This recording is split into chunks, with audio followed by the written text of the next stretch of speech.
Hello.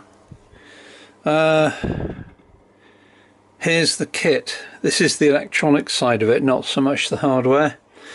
So you've got the circuit board, and you can see the keys, the stems of the keys go through the circuit board.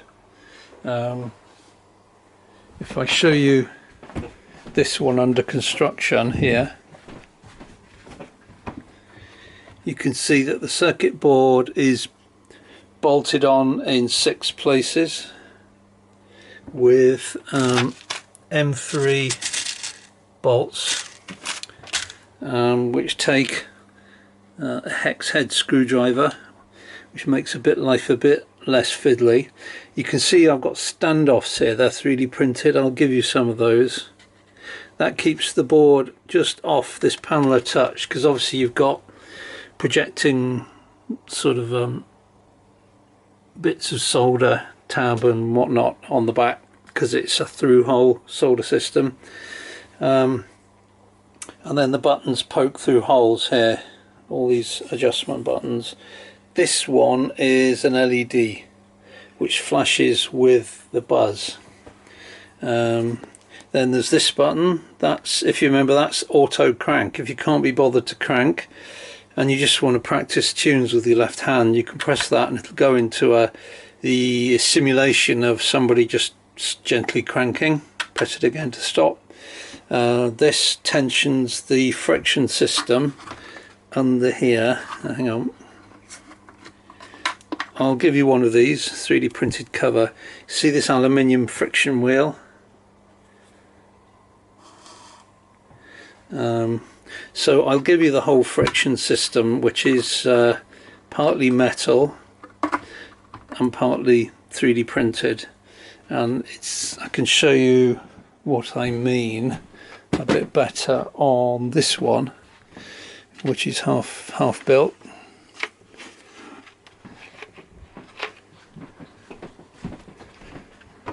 So if I show you this, right, you can see there's the crank. Goes through a bearing, which I'll give you, held in with 2 screws. There. Get my pointer. There's then a shaft, which is 8mm precision ground metal rod. They're used in 3D printers for the guides, for the carriage mechanism at the top. That's where you get them from. Then goes through this bushing, which is bolted to the aluminium wheel. You can see that then goes through another bearing there, again bolted to a panel, and then I use the full length of the rod. There's then a connector here. This is 8mm down to 6mm.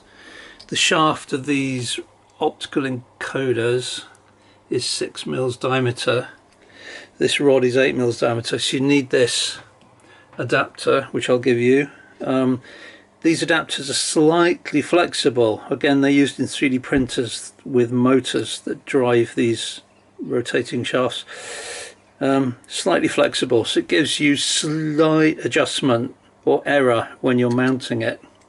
So I'll give you all that. I'm just waiting for my next batch of these wheels to come from the aluminium laser cutting company that I use. They haven't arrived yet. As soon as that comes, I'll assemble that for you and I can get it sent to you. You've then got a knob here for the buzz adjustment. Oh, and I forgot to show you the friction mechanism, sorry. Hang on. Let's get back into the light.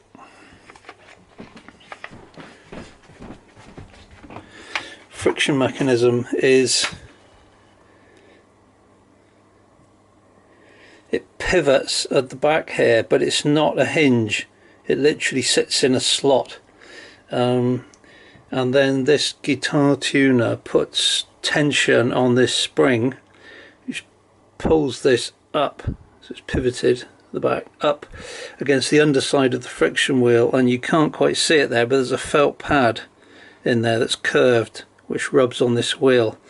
And the idea was that you can remove this panel, undo this thread completely, and with some jiggling around, this lever arm will unstick from its hinge system Hang on, I'll show you that. There, you see it just sits down in a groove, which means you can get this arm out through the hatch and replace the felt if it was ever to wear out. The felt is self-adhesive felt, and it's hard wearing, and it's designed to go under the feet of furniture so your furniture doesn't scratch wooden floors. Just pull that back there. Oh, and then if you want, now it's up to you, I can send you 3D prints. I've currently got 3D printed upper keys, and then the tangents, these are M2.5 bolts screw straight into the plastic. There's no nuts on the back, so the tangents act on the micro switches, you see. And then you have taller tangents. Well, then there's another row of micro switches lower down for the lower keys. So these are wood, see. So obviously the width of the key box has to be right. These tangents, the reason they're long is because the back of the tangent here stops the key falling out, so it acts as a backstop for the key, you see. Can't go any further that way. The other thing you'll notice about the tangent design is that it extends under the micro switch. There's a flat tab. The reason that's quite important, the reason is it stops the, if you hit the key really hard, it stops all that force being transmitted into the micro switch. The tangent will hit the PCB while there's still a little bit of movement left in the micro switch. So it prolongs the life of the micro switch, because I had one person who hit the keys really hard, like a bagpipe player almost, and managed to bash these micro switches to pieces. So I changed the design of the tangents to protect against that. So I can't see if I've got any lying around, no, unfortunately, but you've probably, I'll send you the files for the tangents, you can see what I mean. So here's the electronics. This is a Teensy 4.1 microcontroller. It's powered through a USB cable. So what I've got a panel mount. I'll give you the bolts. Panel mounted connector. Oh, this is the square type USB connector. The sort you see on 3D printers. So then the other end goes in there. I can't quite do it with one hand. Hang on, just a minute. Right, there, it connects into there. And then you've got a cable that's 1.5 meters long that I give you, that's just USB one end, and it's got an angled connector this side which goes into here. So the reason for that is if you've got it connected to, say, an iPad through the USB cable, the cable kind of goes away from you. That's why there's the 90-degree bend. You'd have it going that way and it will be in the left end of the hurdy-gurdy. So we're ready to power it up. So what else have we got? You'll notice the screen here is connected by a ribbon cable to this adapter thing which goes into the memory card slot of the microcontroller. We're using the memory card slot power supply and the other pins to run the screen. This plug unplugs from the back of the screen, so you can mount the screen and then plug it in afterwards. And you'll notice this pin labelled ground, GND, connects to the wire that I've coloured in black here. Otherwise you could connect it back to front, so that's important. Then you've got potentiometer to adjust the threshold for the buzz, so I've just got a temporary button knob here. I'll just stick on it so we can turn it. This is your button for automatic cranking simulation. This is your MIDI out port. This is like an old-fashioned MIDI port with 5 pins in it. The reason we've got that really is because, if I haven't lost it, you can conveniently use it to plug one of these in, WIDI Master. It's a low latency wireless MIDI transmitter Bluetooth transmitter, plugs in there. It'll transmit to something like an iPad. Okay. You can also, I'm sure you've seen the videos, plug this cable in through a suitable adapter. Where's mine? It's called a camera adapter. My iPad's a bit old. The modern ones have a different plug there. You see, so you use that adapter, cable goes in there, that goes into your iPad, as you've seen in the videos, and then the Gerdy's powered from the iPad. Actually, you don't need any external battery supply at all. So just for the first demo, sorry, there's more things. This cable comes up through this connector. You see there's 4 wires. You see how the red connects to the red of the optical encoder. If you connect that backwards, it will damage the encoder. It'll probably not work anymore. So it's the red wire connects to the red wire. That you can unplug that. Just makes it easier to assemble. This is on a mounting here. See there, you can mount it to a surface with, I just use wood screws that go through these 3 holes into a tab that's in my laser cuts, and then the shaft, obviously it'd be horizontal, of my crank goes into there, and it's held, there's little grub screws here, 2 M2 hex screwdriver in there to tighten them up to grip the shaft. But for the demo I'm just going to spin this with my finger.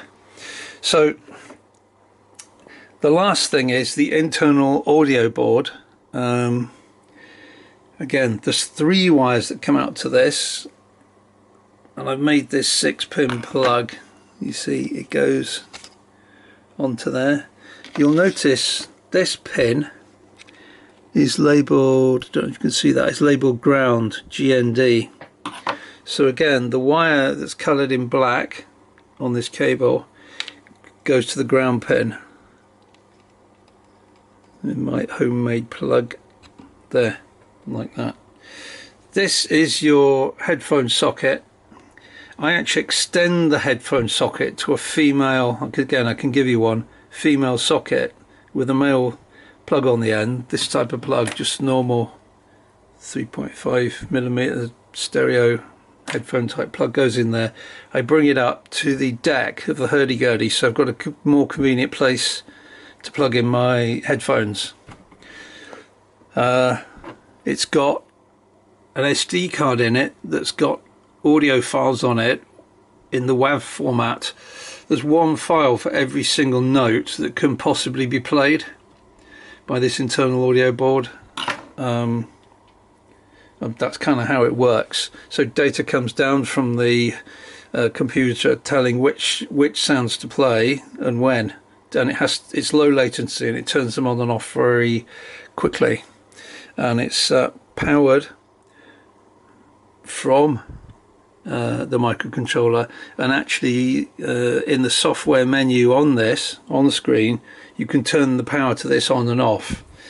And I've repeated it many times in the videos, but I'll just repeat it one more time. You have to turn off the audio board if you're going to run the Gerdy from an iPad.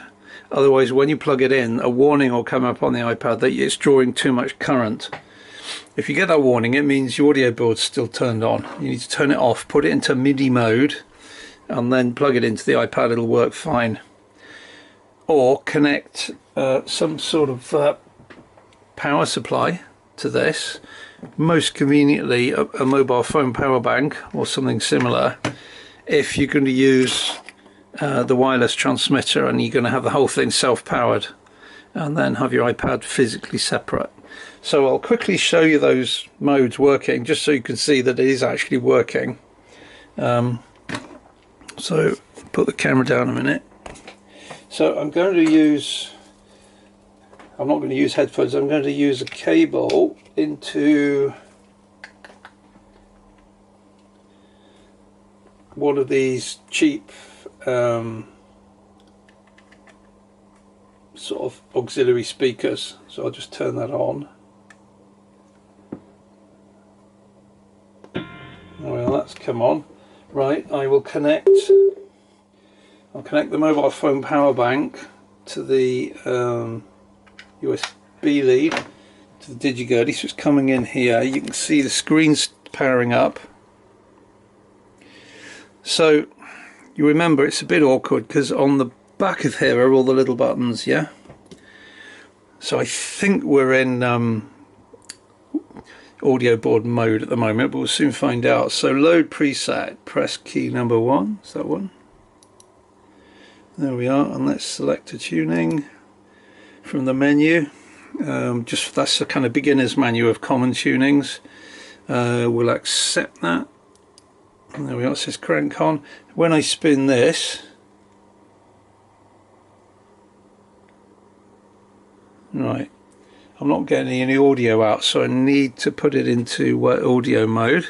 So, right, I pressed the... I was in play mode. I pressed that button there, third one along. That puts it, that selects whether you want MIDI in a sequence, you want MIDI, internal audio board, or both. So I've selected internal audio board, and we're back into play mode. So now when I spin the crank, we should hear some sound. There we are. See, I get the buzz when I speed up. See, and the light comes on. So just to show you all the buttons work, I'll put it into auto cranking mode. There we are. Right, and then we'll just run our way up.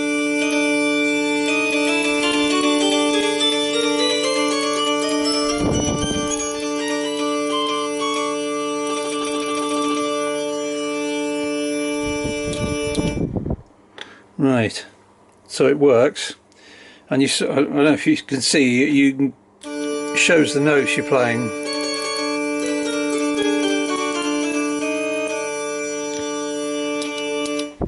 Right, let's put it, I'm going to press the button again here to put it into MIDI mode, and we'll try running it with the iPad. So what have I got now? I've got the USB cable running through this adapter, and you can see it's drawing power from the iPad because it's powered up. So let's see what happens. We'll load a preset, load a tuning, accept it. It says crank on, turn this, see what happens.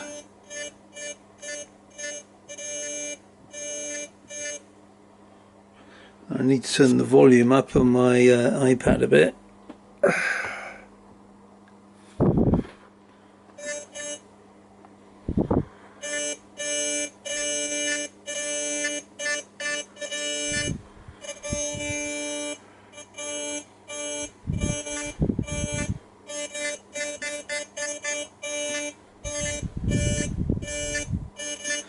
Let's put it into continuous. There we are.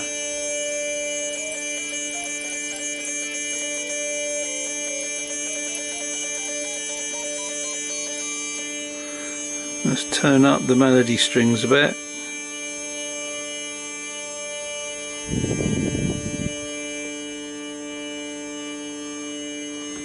There we are.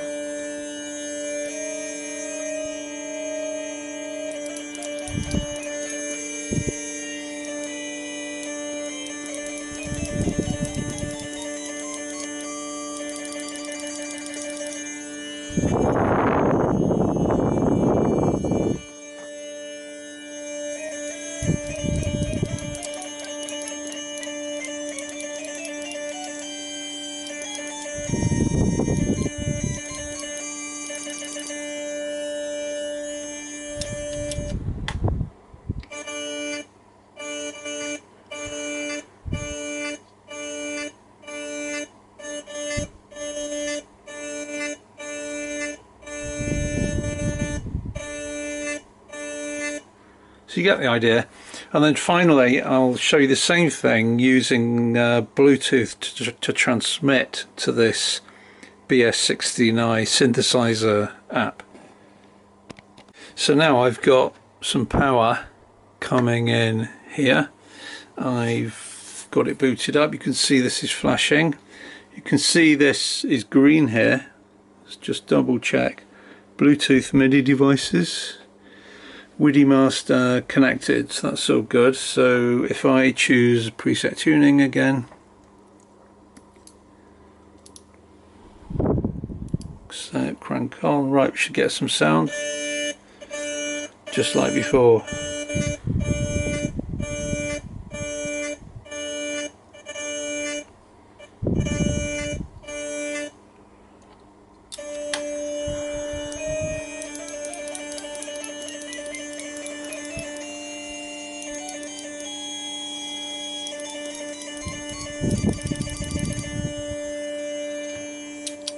Right, so it all works. So I don't supply this, but you can buy these from Amazon. It's not a problem. I didn't write this app, but I can supply the sound font, which is like the audio library, which you can download onto the iPad and then run it with this app. And there's a number of 3D prints I can supply if you want. I'll give you this bracket anyway. I'll give you that connector. I'll leave everything soldered up. Obviously, if you want to fit this button, you'll have to desolder those two wires and fit your own button. This unplugs. Just remember the black lead goes to the ground pen. I'll leave that soldered up. You can mount that any way you like. It's like a through panel with a nut on it. This unplugs. Just remember red to red. If you get that wrong, you'll damage this. This one, the black wire that's coloured in black goes to the ground pin. I can give you some stuff to make a headphone extender if you want. I'll give you this lead. I'll give you one of these leads. I'll give you, well, assuming you want one, I'll give you one of the little battery tubes that goes in the end here, which you can put a rechargeable battery in. If you want, it's just easier to mount that way than using a flat foam power bank. And you tell me what you want. I can give you a set of wooden keys. I can give you a set of 3D printed keys. I can give you a set of tangents. I'll give you one of those wheel covers. I'll give you a black knob if you want, just so it kind of matches everything else. And as I say, I'm waiting for the mechanism, the aluminium wheel to arrive, but I'll give you the friction system here, the shaft with the handle on, this knob which has bearings in it. I'll assemble you one of those, and I'll just give you this shaft with the aluminium wheel on it, two bearings, the connector, and one of these 3D printed friction systems, and then you should be good to go. If you change the width of the key box, you probably will need to change the length of these tangents a little bit, because as I say, they're that long to stop the keys just falling out. I think that covers everything, so you let me know really what you want. Do you want me to send you one of these? I don't get a special deal on them or anything. I just buy them online from a company like Mouser. They come from Farnell, and can't remember the other company that sell them, but I'll certainly need to send you the memory card with the files on, so I can include that, or I can just send you the whole thing. You just let me know. I tend to glue them using these 3D printed mounts onto this panel, which bolts up into the underside of the DGurdy. It's like an access panel for maintenance, and I will send you a headphone extension as well to a panel mount female headphone socket.